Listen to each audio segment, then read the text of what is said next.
गुरुजी, आज यहाँ पे आपने रुद्र अभिषेक का आयोजन किया गया, उसके बारे में क्या कहना चाहोगे? ये जो है शिव आराधना संसार में सबसे सरल और सबसे जल्दी फल देने वाली साधना कही जाती है। भगवान शिव का एक नाम आशुतोष है। आशु माने जल्दी, तोष माने प्रसन्न होना, और अवढरदानी उनका एक दूसरा नाम है, जिसका मतलब है कि देते समय हानि लाभ का विचार न करने वाले। तो ऐसे देवता को पा करके कौन उनका लाभ नहीं लेना चाहे। तो लोग शिवाराधना में तत्पर रहते हैं। ऐसे में ये बताया गया है कि अगर हम पूरे वर्ष शिवाराधना नहीं कर सकते तो कम से कम सावन का जो महीना है, अगर इस सावन के महीने में हम शिवाराधना कर लेते हैं तो पूरे वर्ष का लाभ हमको मिलता है। तो बहुत से लोग इसीलिए श्रावण के आरंभ में शुरू करके और अंत तक रुद्राभिषेक आदि करते हैं। अब अपने यहाँ जो देश में मास की गणना का क्रम है वो 3 तरह से। कुछ क्षेत्रों में पूर्णिमा से पूर्णिमा महीना होता है, कुछ क्षेत्रों में अमावस्या से अमावस्या महीना होता है, और कुछ क्षेत्रों में संक्रांति से संक्रांति महीना होता है।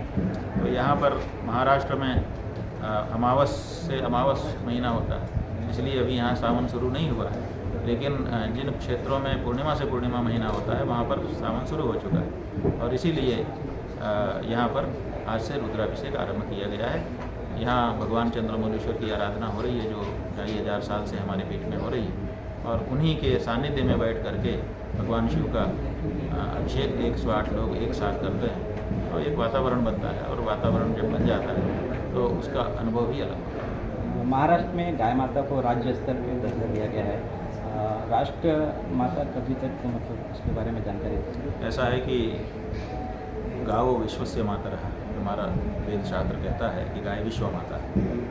अब उस विश्व माता को हम विश्व माता तो बाद में कहें, पहले तो अपनी माता कहें, अपने ज़िले की माता कहें, अपने प्रदेश की माता कहें, अपने देश की माता कहें, तब ना विश्व के नंबर आएगा।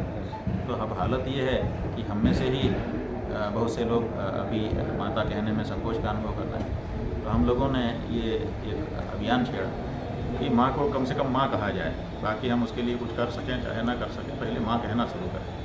जब माँ कहेंगे तो फिर माँ की भावना भी आएगी, तो फिर करना भी शुरू हो जाएगा। जब तक उसको पशु कह रहे हैं तब तक पशु जैसा व्यवहार, और जब माँ कहेंगे तो माँ जैसा व्यवहार आज नहीं तो कल स्थापित हो ही जाएगा।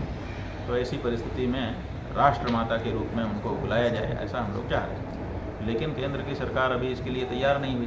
तो हम लोगों ने प्रदेशों से अनुरोध किया। हमें बड़ी प्रसन्नता है कि भारत के सभी 36 प्रदेशों में से महाराष्ट्र की जो सरकार है, महाराष्ट्र प्रदेश की सरकार, उसने हमारी भावना को समझा और उसने राज्य माता के रूप में गौ माता को अपने यहाँ स्थापित किया। तो ये अच्छा है, लेकिन अभी इसका प्रोटोकॉल बाकी है। घोषणा तो हो गई है, लेकिन राज्य माता का क्या प्रोटोकॉल होना चाहिए, उनके साथ क्या व्यवहार होना चाहिए, इसके बारे में अभी निर्णय होना बाकी है।